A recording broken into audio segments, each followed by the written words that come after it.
Warahmatullahi wabarakatuh. Waalaikumsalam Bu, warahmatullahi ibu yang belakang, coba jangan ngomong dulu. Coba jawab salamnya dulu. Assalamualaikum warahmatullahi wabarakatuh.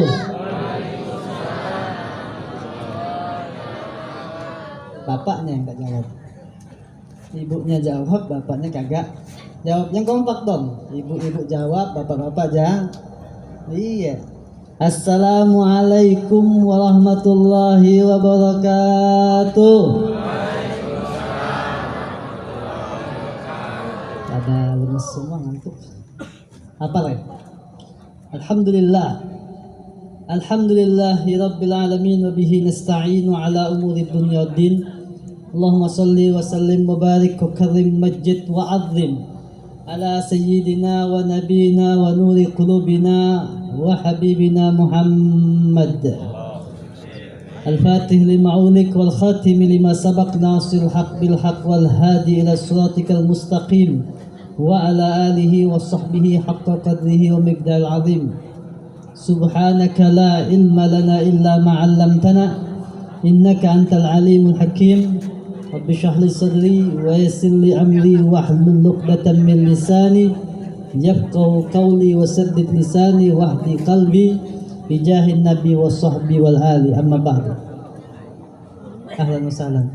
Pak Lurah. Pak Lurah, silakan Pak Lurah. Ahbabi wa ikhwani, khususnya yang kami muliakan Abuya Kiai Haji Amir Hamzah Hafizahullah Ta'ala wa ra'ahu, Abuya Muhammad Bagir bin Abuya Al-Habib Ahmad Naufal bin Abdullah bin Ahmad bin Hamid Al-Kaf yang kami muliakan, Murid Ma'had Pondok Pesantren Darul Habib Sukabumi, Pak Lula yang baru datang tadi, siapa lagi? Pimpinan Majlis Taklim Baitul Ibad Ustadz Baihaqi beserta keluarga besarnya, para asatiza, para habaib, para kiai, para ajengan kalau ada, bapak-bapak, ibu-ibu yang dimuliakan oleh Allah Subhanahu wa taala. Alhamdulillah, segala puji dan syukur kehadirat Allah Subhanahu wa taala yang masih mengumpulkan kita di majlis yang penuh berkah ini, insyaallah amin. Majlis yang diberkahi oleh Allah Subhanahu wa taala, amin. Majlis yang dirahmati oleh Allah Subhanahu wa taala, amin. Mudah-mudahan kita semua yang hadir di majlis ini Allah panjangkan umur kita, amin. Allah berkahkan umur kita, amin. Allah berkahkan dalam keturunan kita, amin. Allah berkahkan dalam harta kita, amin. Allah berkahkan dalam rezeki kita, amin. Allah sampaikan hajat-hajat kita, amin. Allah sembuhkan semua penyakit kita, amin. Allah wafatkan kita dalam keadaan husnul khatimah, amin. Allah kumpulkan kelak kita di surga bersama baginda Nabi besar Muhammad sallallahu alaihi wasallam, amin ya rabbal. Tidak lupa juga kita senantiasa untuk mendoakan ikhwanul muslimin dimanapun mereka berada, khususnya ikhwanul muslimin di negara Palestina. Semoga Allah Subhanahu wa taala selalu menjaga mereka, amin. Allah lindungi mereka, amin. Bagi yang mereka telah wafat, mudah-mudahan wafat dalam keadaan mati syahid, amin. Dikumpulkan ma'an nabiyyin was-siddiqin wasyuhada'i was-salihin, amin ya rabbal. Bapak-bapak, ibu-ibu yang dimuliakan Allah Subhanahu wa taala, tidak panjang karena majlisnya juga udah malam, perut juga udah lapar kayaknya, makanya kurang semangat ini. Ya, kita malam ini menghadiri acara Isra dan Mi'raj. Sedikit yang pengen saya bahas di sini adalah Isra Mi'raj ini adalah suatu hal yang Allah muliakan, tidak buat orang lain, bahkan nabi yang lain tidak Allah muliakan kecuali baginda Nabi Muhammad SAW. Gak ada dalam sejarah manapun juga, antum boleh baca, hanya yang mendapatkan maqam kedudukan di sisi oleh Allah Subhanahu wa taala untuk mendapatkan kemuliaan Isra Mi'raj itu hanya baginda Nabi besar Muhammad sallallahu alaihi wasallam. Nabi besar Muhammad sallallahu alaihi wasallam dalam sirah sejarah disebutkan ketika beliau lagi istirahat. Nabi Muhammad, kalau kita lihat sejarah Isra Mi'raj itu mulia. Nabi Allah hibur dengan peristiwa Isra Mi'raj. Allah ajak tamasya, jalan-jalan, menghibur Nabi besar Muhammad SAW. Bedanya sama kita, kalau Nabi dihiburnya kemana? Diajak jalan-jalan ke langit. Kalau kita kalau liburan kemana, Bu? Bu, liburan kemana? Hah? Kebun binatang, Ancol, Taman Safari, itu hiburan kita. Baginda Nabi besar Muhammad SAW, beliau dihibur oleh Allah Subhanahu wa taala, langsung bertemu Allah Subhanahu wa taala. Diajak menaiki kendaraan burak. Sebelumnya baginda Nabi besar Muhammad SAW istirahat setelah wafat istri beliau Sayyidah Khadijah dengan paman beliau Abu Thalib. Nabi Muhammad SAW diajak oleh Fatimah, istri daripada Abu Thalib, paman Nabi besar Muhammad SAW, untuk menginap di rumah anak beliau yang bernama Ummu Hani, Sayyidah Fakhitah binti Abi Thalib, yang mempunyai suami Hubairah. Hubairah bukan orang Islam, kafir. Tapi karena hubungan baik sama Nabi besar Muhammad SAW, dia mempersilahkan Nabi untuk istirahat di rumah dia. Karena Ummu Hani itu dengan Nabi besar Muhammad SAW sepupuan. Istirahat Nabi besar Muhammad SAW di malam hari, beliau biasa melaksanakan sholat bersama keluarga baginda Nabi besar Muhammad SAW di rumah Ummu Hani, Fakhitah binti Abi Thalib.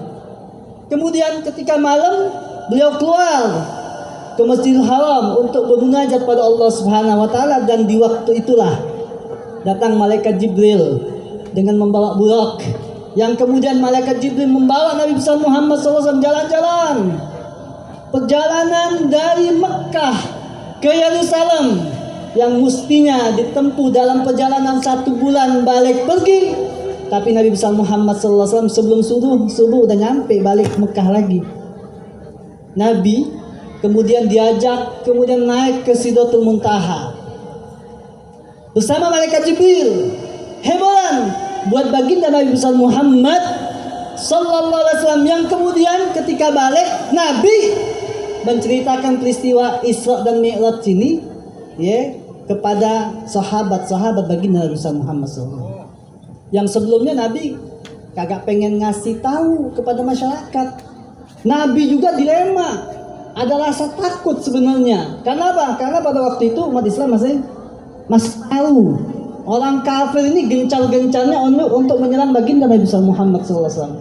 Sampai ada seorang yang jahil, musuh Islam, yang kita kenal dengan Abu Jahal. Abu Jahal lah yang kemudian memperkenalkan Isra Mi'raj ini. Dia ngelihat Nabi kayak mukanya, kenapa nih Muhammad? Oh, kesempatan nih. Dia panggil Rasulullah SAW, tanya, kenapa ente kok muka ente kayak galau gitu? Maka kemudian Nabi menceritakan tentang Isra Mi'raj. Oh, bagus. Ini tujuan Abu Jahal. Karena peristiwa kayak gini kan aneh. Orang kalau dengar cerita kayak gini, orang yang Islamnya masih lemah pasti berubah. Karena peristiwa yang sangat aneh. Kesempatan Abu Jahal, kemudian dia ajak Nabi untuk menceritakan kepada orang-orang kafir Quraisy, yang sehingga mereka kemudian malah menghina baginda Nabi Muhammad sallallahu alaihi wasallam. Lihat sejarah Isra Mi'raj. Ya, kalau kita lihat sejarah Isra Mi'raj, yang memperkenalkan Isra Mi'raj itu adalah siapa? Abu Jahal. Yang sebelumnya Nabi sendiri masih dilema antara menceritakan atau tidak, tapi Abu Jahal lah yang kemudian tujuannya apa? Untuk kemudian menghina baginda Nabi Muhammad sallallahu alaihi wasallam. Kadang-kadang Islam perlu seperti itu, Pak. Bu, Islam kadang-kadang perlu seperti itu. Kita lihat dalam kehidupan kita ini, kita dari dulu kagak pernah kenal Palestina. 70 tahun Palestina itu kagak tahu negaranya itu, kagak merdeka, dijajah oleh Israel, kagak pernah tahu kita sama sekali. Sampai kemudian kita diingatkan oleh siapa? Orang-orang bodoh tadi, orang-orang Israel. dengan membunuh orang Palestina, baru umat Islam kemudian sadar. Oh, kagak tahunya ada negara yang di abad 20 ini, tahun 2024 sampai sekarang belum merdeka, yaitu negara siapa yang memberitahu kita? Orang Israel. Kadang-kadang memang seperti itu. Sama seperti peristiwa Isra Mi'raj.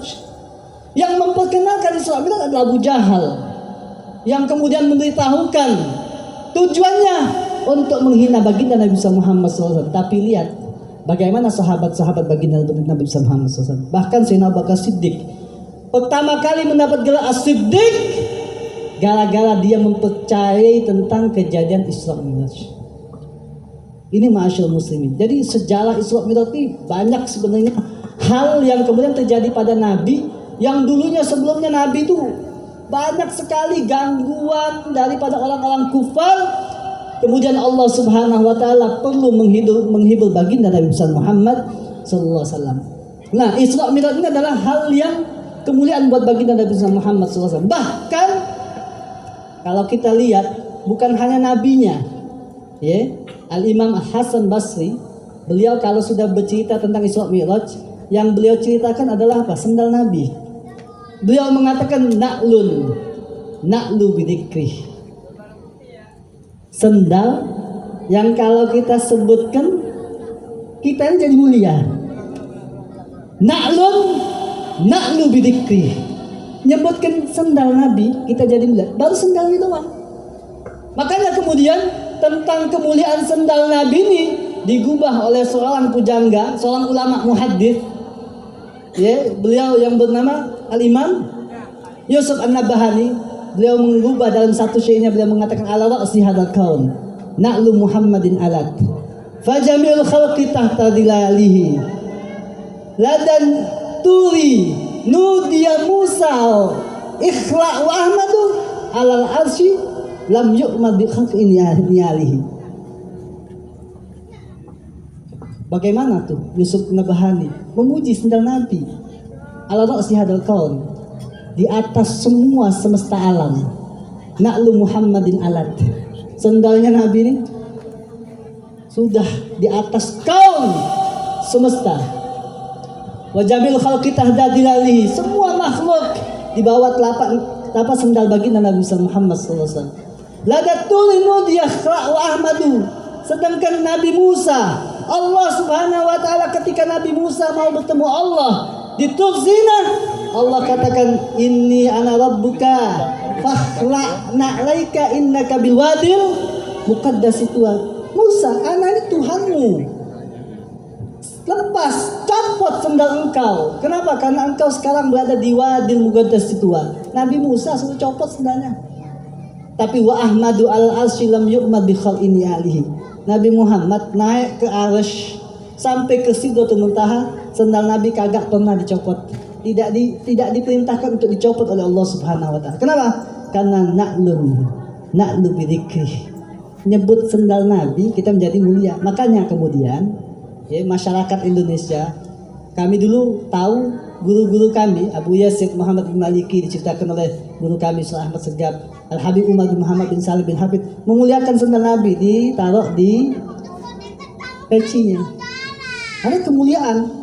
Jangan kemudian kemuliaan sendal Nabi Muhammad SAW yang ditaruh di atas peci kita, kemudian kita main-mainkan. Di masyarakat kita ini kadang-kadang salah. Punya peci yang seperti ini mestinya harus dimuliakan. Karena ini apa?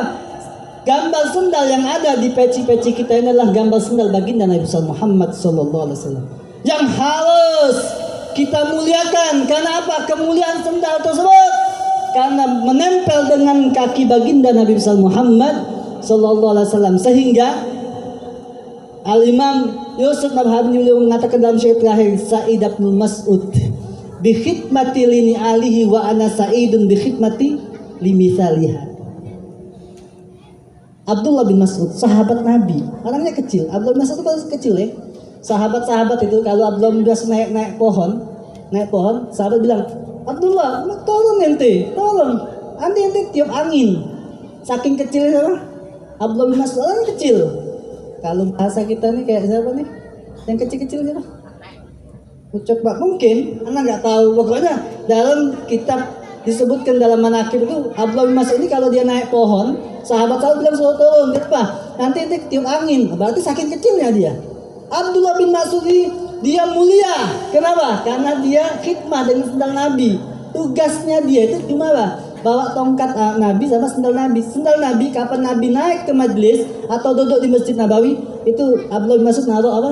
Sendalnya di dia apa nih, di tangannya beliau. Makanya Abdullah bin Mas'ud itu kalau pakai baju yang selalu bersih, tapi bagus. Kenapa? Karena dia selalu nenteng sendal Nabi. Dia kagak pernah pakai baju acak-acakan, kagak pernah. Tapi dia pakai bajunya bagus. Terus kenapa? Karena dia memuliakan sendal baginda Nabi besar Muhammad sallallahu alaihi wasallam. Karena berkat dia memuliakan sendal Nabi, maka Allah muliakan sahabat Abdullah bin Mas'ud. Maka Syekh Yusuf Nabhani beliau mengatakan wa ana sa'idun bi khidmati limisaliha, dan ana lombong.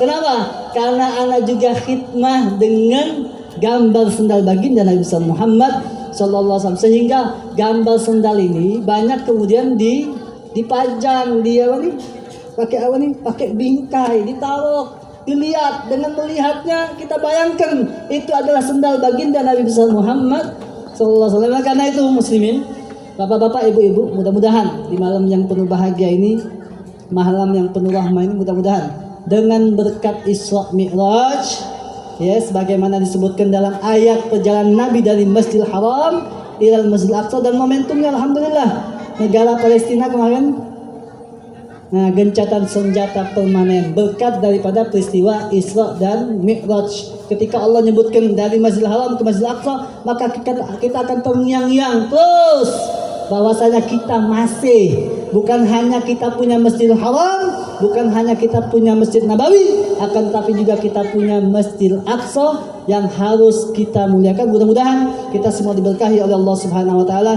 Guru-guru kita dipanjangkan umurnya dalam sehat walafiat, para asatidzah, para masyayikh, dan semuanya para muslimin dan muslimat dijaga oleh Allah Subhanahu wa taala. Amin ya rabbal alamin. Wala minkum. Wassalamualaikum warahmatullahi wabarakatuh.